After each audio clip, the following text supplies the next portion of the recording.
भारतीय विरागिनी हा अरुणा ढेरे यांचा अभ्यास प्रकल्प काश्मीर ते केरळ आणि गुजरात, राजस्थान ते ओरिसा असा विस्तृत भौगोलिक पट आपल्यासमोर मांडतो. गौतम बुद्धाच्या काळापासून म्हणजे इसवी सन पूर्व 400-500 ते 16व्या शतकापर्यंतचा विस्तृत कालपट तो आपल्यासमोर ठेवतो. आणि केवळ पारमार्थिकच नव्हे तर भारताच्या सांस्कृतिक क्षेत्राची पार्श्वभूमी लक्षात घेत या सबंध काळामधल्या विविध भागातल्या विरागिनींचं जगणं आणि लिहिणं यांचा मागोवा हे पुस्तक घेतं. प्रेक्षागृहामध्ये निम्म्यापेक्षा अधिक तरुण विद्यार्थिनी बघून खरोखर ऊर भरून आलाय. पुस्तकावरच्या चर्चासत्राला कुठलेही मार्क नसताना सुद्धा इतकी उपस्थिती ही फारच आनंददायी आहे. खरोखर त्याची 3 कारणं मला दिसत आहेत. मगापासून उल्लेख होतोय त्या महर्षी कर्व्यांची पुण्याई. कशा पद्धतीने शिक्षण दिलं जात असेल या संस्थेमध्ये त्याची छोटीशी झलक आहे. दुसरी गोष्ट, विषयाचं महत्त्व. आजच्या भारतीय विरागिनी हा आपल्या सगळ्यांच्याच कुतूहलाचा विषय आहे. आत्ताच्या आधीच्या वक्त्यांनी सांगितलं त्यानुसार आपल्याला बऱ्याच गोष्टी नव्याने ह्या पुस्तकाच्या माध्यमातून समजत आहेत. आणि तिसरी गोष्ट, त्या पुस्तकाला म्हणजे ते पुस्तक आपल्यासमोर आणलंय ते अरुणाताईंनी. त्यामुळे या तिन्ही गोष्टींमुळे आज या उपस्थितीचं खरंच मनापासून आनंद आणि स्वागत. भारतीय विरागिनी हा अरुणा ढेरे यांचा अभ्यास प्रकल्प काश्मीर ते केरळ आणि गुजरात, राजस्थान ते ओरिसा असा विस्तृत भौगोलिक पट आपल्यासमोर मांडतो. गौतम बुद्धाच्या काळापासून म्हणजे इसवी सन पूर्व 400-500 ते 16व्या शतकापर्यंतचा विस्तृत कालपट तो आपल्यासमोर ठेवतो. आणि केवळ पारमार्थिकच नव्हे तर भारताच्या सांस्कृतिक क्षेत्राची पार्श्वभूमी लक्षात घेत या सबंध काळामधल्या विविध भागातल्या विरागिनींचं जगणं आणि लिहिणं यांचा मागोवा हे पुस्तक घेतं. प्रचंड परिश्रम, सखोल व्यासंग आणि समग्रतेचं राखलेलं भान यासाठी मी सगळ्यात आधी अरुणाताईंचं मनापासून अभिनंदन करते. कारण हा ग्रंथ निर्माण होत असताना आलेल्या अडचणी आणि त्या सगळ्या म्हणजे करोनाचा काळ वगैरे हे सगळं माहीत असल्यामुळे तर त्या खरंच अभिनंदनाला पात्र आहेत. या ग्रंथामधून प्रकटलेला विविध भक्ती संप्रदायांचा स्त्रीविषयक दृष्टिकोन किंवा त्यांची भूमिका हा माझा आजच्या विषयाचं हे शीर्षक आहे. आणि दिलेल्या वेळेमध्ये ते करताना काही मुद्द्यांना फक्त स्पर्शच केला जाणार आहे. पण तरीसुद्धा भारतातल्या सांप्रदायिक परंपरेचा सगळा दस्तऐवज मुळातच स्त्रियांना वगळून तयार झालाय. आणि नुसता सांस्कृतिक परंपरांचाच का, तर एकूणच स्त्रियांचं सगळं साहित्य हे अनुल्लेखाने बाजूला ठेवण्याकडेच कल आहे. आणि म्हणून तर 1975 नंतरच्या स्त्रीवादी चळवळींना ते मुद्दाम प्रकाशामध्ये आणावं लागलेलं आहे. त्यामुळे कोणत्या विरागिनी होत्या, त्यांची चरित्र काय होती, त्यांची निर्मिती काय होती याच्याविषयी खरोखरच अनभिज्ञ होतो आपण सगळेजण. या पुस्तकाच्या रूपाने थोडेफार अभिज्ञ झालो असं मी म्हणेन. या सगळ्याच्या मागे एक पुरुषकेंद्री दृष्टिकोन तर आहेच, पण एकूणच घराबाहेरच्या क्षेत्रामध्ये स्त्रीचा वावर, तिचं महत्त्व आणि तिचं योगदान याकडे गौण दृष्टीने पाहणं हे देखील आपल्या परंपरेतूनच आपल्याकडे आलं आहे असं म्हणता येईल. विविध उपासना मार्ग आणि अनेक संप्रदाय यांनी स्त्रीला कोणतेच पारमार्थिक अधिकार कधीही खुलेपणाने दिले नाही. गोखले मॅडमनी मगाशी त्यांच्या विवेचनामध्ये आपल्या वैदिक परंपरेमधल्या ब्रह्मवादिनींचा वगैरे उल्लेख केला. त्यामुळे त्या काळामध्ये कदाचित हे दुय्यमत्व नसेल असं मानायला वाव आहे. पण तरी गार्गी, मैत्रेयी अशी 2 किंवा 4च नावं आपल्याला त्याही परंपरेमध्ये आढळतात. पण हे सगळे अधिकार म्हणजे पारमार्थिक क्षेत्रातले स्त्रीनं आपल्या निष्ठेनं, ज्ञानाने, भक्तीने, तपस्येने आणि साधनेने प्राप्त केले हेही या पुस्तकाच्या माध्यमातूनच आपल्या लक्षात येतं. वैदिकांनी स्त्री ही स्वतंत्र शक्ती मानली होती, तत्वज्ञानाच्या पातळीवरती पण आणि लौकिक व्यवहाराच्या पातळीवरती पण. बौद्ध काळापर्यंत स्त्री ही अध्यात्म मार्गातली दोंड आहे असं मानलं जात नसावं असाही तर्क करायला जागा आहे असं लेखिकेने म्हटलंय. कौटुंबिक आणि सामाजिक पातळीवरती स्त्रीचं दुय्यम स्थान तोपर्यंत अधोरेखित झालेलं नव्हतं. हा तर सामाजिक इतिहासच आहे. बुद्धांनी सुरुवातीला पुरुष संघांचाच विचार केला होता. त्याचीच मुक्ती फक्त बुद्धांनी महत्त्वाची मानली होती. आज आश्चर्य वाटतं हे वाचून आपल्याला. त्यानं स्त्रियांना कायमच दुःखरूप मानलं. निखालस निंदनीय आहे स्त्री असं मानलं. पुरुषांच्या धर्मसाधनेमध्ये स्त्रीचा मोठा अडथळा आहे असंही बुद्ध मानत होता. स्त्री म्हणजे दुःख हे त्याचे उद्गार प्रसिद्ध आहेत. स्त्रीला निर्वाण प्राप्ती व्हायची असेल तर तिने पुरुष म्हणूनच जन्म घेतला पाहिजे. हे तथागत बुद्धाचे स्त्रीविषयक विचार आज आपल्याला अस्वस्थ करणारे आहेत, पण ही वस्तुस्थिती लेखिकेने दाखवून दिली. स्त्री ही सदैव अपूर्ण आहे, अशुद्ध आहे आणि म्हणून बुद्ध संघांमध्ये कधीही सुरुवातीच्या काळात स्त्रीला प्रवेश नव्हता. तो नंतरच्या काळामध्ये दिला गेला, पण तरीही संघाच्या सर्व शाखा उपशाखा म्हणजे बुद्ध संघाच्या याच्यामध्ये स्त्रीकडे पाहण्याची दृष्टी मात्र समान नव्हती, हेही लक्षात येतं. शिवाय संघामध्ये स्त्रीला अधिकारपद नव्हती. भिक्षुणी संघ अस्तित्वाला आला खरा, पण भिक्षुणी म्हणून त्यांना मान्यता नव्हती स्वतंत्रपणे. बुद्धांनी मात्र एकदा का स्त्री संघाचा विचार केला आणि त्याला मान्यता दिली, त्यानंतर मात्र त्याच्या मनामध्ये एकूणच सर्व मानवजातीविषयीची जी करुणा होती ती स्त्रीविषयी देखील आली दाटून आणि दुबळ्या गलित धैर्य झालेल्या स्त्रियांमध्ये त्यानं परिवर्तनाची क्षमता निर्माण केली. पण इथेच मुद्दाम अधोरेखित करण्यासारखी गोष्ट की सुरुवातीला बुद्ध संप्रदायाचा सुद्धा विचार स्त्रीला पारमार्थिक अधिकार देण्याच्या बाजूचा नव्हता. जैन तीर्थंकरांनी मात्र सुरुवातीपासून स्त्रियांना उदारपणे आपल्या संप्रदायामध्ये सामावून घेतलेलं दिसतं आणि त्यात पुरुष अनुयायांपेक्षा कितीतरी अधिक पटींनी स्त्रिया सुरुवातीपासून होत्या. स्त्री आणि पुरुष दोघांच्यासाठी दुःखमुक्तीचा मार्ग हा जैन संप्रदायाने सुरुवातीपासून मान्य केलाय. महावीरांच्या काळामध्ये 36,000 स्त्रियांनी संसार त्याग करून धर्मदीक्षा घेतली होती. मात्र एखाद्या स्मल्लीचा अपवाद वगळता कोणीही साध्वी तीर्थंकर या पदापर्यंत पोहोचू शकलेली नाहीये. आणि हे पुढे सुद्धा काही उदाहरणातून सिद्ध होईल की साधना मार्गावरती त्या आल्या, त्यांनी त्यांच्या साधनेनी त्यांचे अधिकार कमावले पारमार्थिक मार्गावरचे, पण त्यांना संघामध्ये किंवा त्या संप्रदायामध्ये अधिकाराची पदं मात्र सहसा मिळालेली दिसत नाहीत. देहातच स्त्रीला बंदिस्त करणारा तत्कालीन समाजाचा जो व्यवहार होता त्याचा परिणाम सर्वसाधारणपणे असा झालेला दिसतो की पारमार्थिक वाटेवरचे झगडे स्त्रियांच्या रचनांमध्ये अभावानेच दिसतात. ते त्यांनी शब्दबंद केले नाहीयेत असंही लक्षामध्ये येतं, कारण प्रपंचातून मुक्त होणं आणि देह जाणीवेतून बाहेर पडणं याच्यातच त्यांची बहुसंख्य शक्ती खर्च झाली असावी असं तर्क करता येतो आपल्याला. आणि त्यामुळेच जसं आपल्याला अनेक संतांच्या मध्ये त्यांचा विशेषतः तुकाराम रात्रंदिना आम्हा युद्धाचा प्रसंग म्हणजे तो कोणता आहे हा सगळा त्याचा प्रवास आपल्याला दिसतो त्याच्या रचनेतनं, तसा कोणत्याही स्त्रीचा पारमार्थिक प्रवास आपल्याला तिच्या रचनेतनं नाही जाणून घेता येत. स्त्रीने केलेला पारमार्थिक जीवनाचा स्वीकार ही गोष्टच मुळी तत्कालीन समाजाला सहन होण्यासारखी नव्हती. पुरुष संतांना अनेक वेळेला त्यांच्या कुटुंबाची साथ मिळाली आणि न मिळाली तरी फारसा फरक पडला नाही, हेही आपल्याला माहिती आहे. पण स्त्रियांना मात्र त्यासाठी त्यांचं घरदार सोडावं लागलेलं आहे.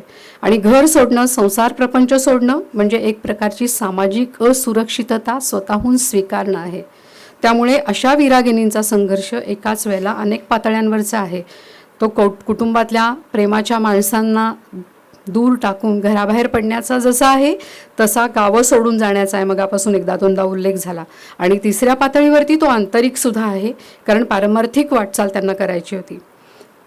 बाह्य जगातला हा जो दैनंदिन जगण्याचा संघर्ष आहे तिथे मात्र स्त्रीचं स्त्री असणं हे कायमच मोठा अडसर ठरलंय असं लक्षात येतं. आणि हाच अडसर मग तिच्या सर्व प्रकारच्या वाटचालीमध्ये आपल्याला ठामपणे उभा राहिलेला दिसतो. स्त्रीचं शरीर विटाळाच्या आणि शुद्धतेच्या पावित्र्याच्या कल्पना या सगळ्याचा प्रभाव असल्यामुळे स्त्री म्हणजे माया अशी मोठी गैरसमजूत अनेक वर्षांपर्यंत धार्मिक पारमार्थिक मार्गावरती होती. आणि म्हणून स्त्रीला बरोबरीचा मनुष्य जीव म्हणून स्वीकारणं हे त्या काळातल्या तत्कालीन म्हणजे त्या काळातल्या समाजाला पण आणि एकूणच पारमार्थिक विचारसरणीच्या संघांना संघटनांना मान्य नव्हता. समाजाची दृष्टी विषयिक होती हे तर खरंच. आणि म्हणून एखाद्या स्त्रीने जेव्हा असं काहीतरी विशेष अधिकार प्राप्त केलाय किंवा ती खरंच परमेश्वराशी एकरूप झाली आहे तर मग तिचे दैवी चमत्कार मोठे महत्त्वाचे मानले आणि त्याच्या आड बाकी सगळं झाकून टाकण्याचा सुद्धा एक प्रकारचा व्यूह असतो, तो स्वाभाविकपणे इथे केलेला दिसतो आपल्याला. आणि त्यामुळे काय झालं की त्यांना विशिष्टत्व आलं, मीरेला विशिष्टत्व आलं, अंधाळला विशिष्टत्व आलं आणि त्यामुळे सर्वसामान्य स्त्रियांचा तो मार्ग कायमचा बंद झाला. म्हणजे त्या वेगळ्याच आहेत, कोणीतरी त्या दैवीच आहेत असं म्हटल्यानंतर त्यांचा एक वेगळा वर्ग, त्यांना एक विशिष्टत्व बहाल केलं गेलं. राजस्थानच्या मीरेनी तर खरं म्हणजे कोणताच संप्रदाय स्वीकारलेला नव्हता. आपल्याला माहिती आहे की ती उन्मनीच होती एका अर्थाने.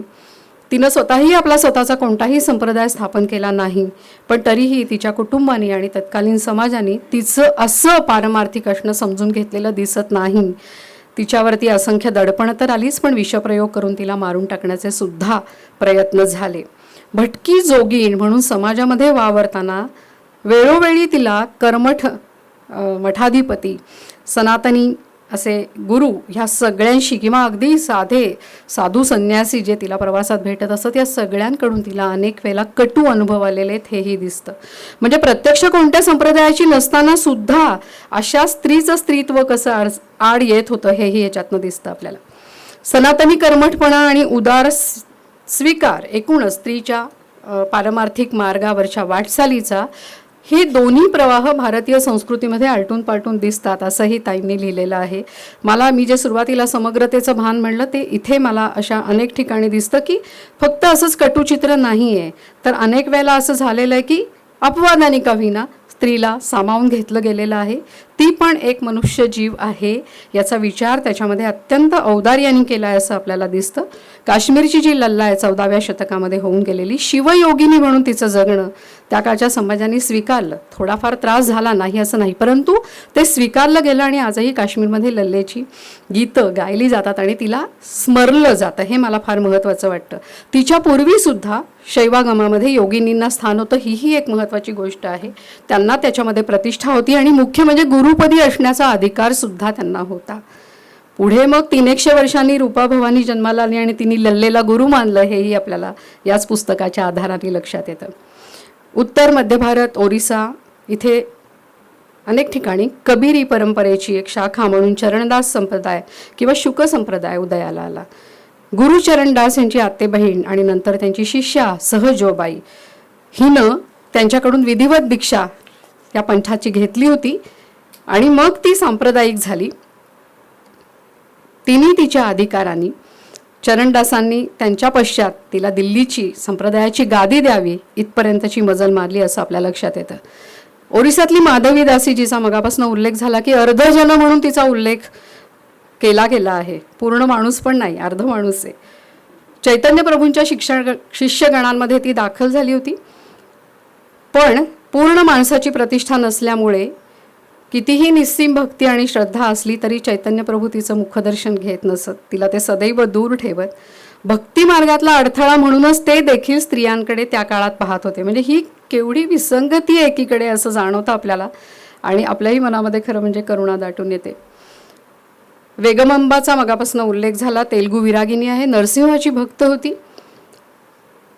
नवऱ्याला पहिल्याच रात्री तिनं सांगून टाकलेलं आहे की नरसिंह माझा वर आहे म्हणून, आणि त्याच्या जागी तिला त्याची कुलदेवताच दिसलेली आहे आणि त्याला ते फार अस्वस्थ करणारं होतं आणि लवकरच त्याचा मृत्यूही झाला. पण तिनं विधवा होणं म्हणजे विधवेचं परिवेश धारण करणं नाकारलेलं आहे त्या काळामध्ये आणि त्यासाठी तिला लोकनिंदा सहन करावी लागलेली आहे. शंकराचार्य जेव्हा तिच्या गावाकडे येणार होते तेव्हा गावातल्या सनातनी लोकांनी घाट घातलेला आहे की तिची आणि शंकराचार्यांची म्हणजे तक्रारच खरं म्हणजे तिला आरोपी म्हणूनच उभं केलेलं आहे. तेव्हा शंकराचार्यांनी सुद्धा तिचं मुखदर्शन घेतलं नाही. दोघांच्यामध्ये पडदा होता आणि मग प्रश्नोत्तरं झाली. त्या सगळ्या प्रश्नोत्तरांमधनं तिची तात्विक उंची आणि तिची खरीखुरी निस्सीम भक्ती लक्षात आल्यावरती शंकराचार्यांनी मान्यता दिली आहे की तिच्या ह्या अशा वागण्याकडे, अशा प्रकारचा आरोपी म्हणून तिच्याकडे तुम्ही बघू नका. पण त्यांनीही तिचं मुखदर्शन घेतलेलं नाही आहे. मला हे म्हणायचं आहे की सनातनी कर्मठ धर्मानी नेहमीच स्त्रीला कसं बाजूला ठेवलं ह्याचीही काही उदाहरणं आहेत. तमिळ विरागिनी जी अवैयार आहे, कोणा धर्मपंथाची ती दीक्षित नव्हती, संन्यासिनीही नव्हती. ताईंनी असं लिहिलं की ती लोकधर्माची उपासक होती. मला हा शब्द फार महत्त्वाचा वाटलेला आहे कारण तिला लोकांनी स्वीकारलं आणि तिचा नैतिक अधिकार लोकांनी मान्य केला. ही म्हणजे सांप्रदायिकतेपेक्षाही महत्त्वाचं काय आहे तर हे आहे असं लक्षात येतं. वैष्णव संप्रदायामधली अंधाळ आहे. तमिळी परंपरेमध्ये मुळातच पारंपरिक क्षेत्रामध्ये खूप पूर्वीपासून स्त्रिया दिसतात, त्यामुळे तिच्या रचनांचा प्रभाव, तिनं जे काय आयुष्य जगलं त्याचा सगळ्याचा प्रभाव याचा जनमानसाने अतिशय उदारपणे स्वीकार केला असंही दिसतं आपल्याला. आपल्याकडे चक्रधरांचा महानुभाव पंथ आपल्या सगळ्यांना माहिती आहे. त्या पंथामध्ये सुरुवातीपासून स्त्री शूद्रांना समाविष्ट करून घेतलेलं होतं आणि चक्रधरांच्या लीळाचरित्रात आणि अन्य ग्रंथांमध्ये सुद्धा बाईसा, देमाईसा, उमाईसा, एकाईसा, औसा, महदाईसा अशा अनेक स्त्रियांचे उल्लेख दिसतात. महदाईसेचा तर ठाई ठाई तिनं तर स्वतंत्र रचनाही केल्या. रुक्मिणी स्वयंवरात धवळे वगैरे तिने लिहिले. म्हातारी चर्चक, जिज्ञासक, निरंतर काही पुसत असे, असं तिचं वर्णन साक्षात चक्रधरांनी केलेलं आहे. अशी ती म्हातारी आहे की तिनं तो अधिकार प्राप्त केलेला आहे की ती चक्रधरांशी चर्चा करते आहे. तर हे अपवादात्मक अशी काही चांगली उदाहरणं सुद्धा आहेत. आपल्या भागवत संप्रदायामध्ये सुद्धा जो ज्ञानदेवांनी रचिला पाया म्हटलं जातं त्यामध्येही स्त्री संतांना सहजपणे प्रवेशही होता आणि लोकनिंदा, नीच जातीमध्ये जन्माला आल्याचं दुःख, स्त्री असल्याचं दुःख, अशा त्रिविध दुःखांमधून या स्त्रिया गेल्याच आहेत. पण तरीही त्यांना पंथाने किंवा संप्रदायाने सामावून घेतलेलं आहे आपल्यामध्ये असंही दिसतं. कारण मुळातच भागवत संप्रदायाचा शुद्ध चारित्र्य हा दंडक होता. ताईंनी असं लिहिलं आहे की म्हणून कदाचित स्त्रियांना मोकळेपणाने तिथे वावरणं शक्य झालं असावं. निलिमाताईंनी आत्ता जो उल्लेख केला की आधुनिक दृष्टीचा कसा सतत खात धरला आहे अरुणाताईंनी, तो इथे आपल्याला दिसतो. मुक्ताबाई, जनाबाई, बहिणाबाई, सोयराबाई या सगळ्यांच्या विषयी अत्यंत सविस्तरपणे या पुस्तकामध्ये आलं आहे. आणि भागवत धर्मातल्या या स्त्रियांना कशा पद्धतीने सामावून घेतलं गेलं होतं त्याही विषयी खूप माहितीपूर्ण पण आणि समजुतीने पण पुस्तकामध्ये आपल्याला उल्लेख वाचायला मिळतात. रामदासी संप्रदायातली वेणाबाई ही आपल्याला माहिती आहे. रामदासांची अत्यंत लाडकी शिष्या होती ती आणि तिनं तिच्या स्वतःच्या साधना मार्गातल्या अधिकारांनी मिरजेच्या मठाचं आधिपत्य मिळवलेलं होतं. त्या काळात स्त्री कीर्तनकारांना उभ्याने कीर्तन करायची परवानगी नव्हती. रामदासांनी ती वेणाबाईला दिलेली असं लक्षात येतं आणि तिला आपला शिष्य परिवार निर्माण करण्याची सुद्धा परवानगी मिळालेली आहे. कितीतरी अशा स्त्रियांची उदाहरणं ह्याच्यामध्ये आहेत की ज्यांना कधी कुटुंबाने साथ दिली आहे, कधी समाजाने स्वीकारलं आहे म्हणजे लोकमानसाने स्वीकारलं आहे आणि कधी त्यांच्या संप्रदायाने त्याच्यामध्ये जागा दिली आहे. थोडक्यामध्ये या सगळ्या विवेचनाचा समारोप करायचा तर बौद्ध, जैन, महानुभाव, भागवत, वीरशैव या संप्रदायांनी स्त्रियांविषयीचा उदार दृष्टिकोन ठेवला आहे असं निसंशयपणे म्हणता येतं. सनातनी समाजाचा विरोध एका बाजूला पत्करावा लागला तरीसुद्धा, परीक्षा द्याव्या लागल्या, दिव्य करून दाखवावी लागली तरीही चमत्कार केले पण नमस्कार मिळालेच असं नाही, हेही वास्तव आहेच. काही अपवाद वगळता कुठल्याच धर्मसंप्रदायामध्ये स्त्रीला गुरु म्हणून मान्यता नव्हती, हे तर मी मगाशीच म्हटलं. काही अपवादात्मक स्त्रियांना ते मिळाले, जसं सहजोचा उल्लेख केला किंवा वेणाबाईचा उल्लेख केला त्या पद्धतीने. पण एकूणच संघर्ष आणि अतोनात संघर्ष हाच भारतीय स्त्री जीवनाप्रमाणे विरागिनींच्याही जीवनाचा स्थायी भाव होता असंच म्हणावं लागतं. धन्यवाद.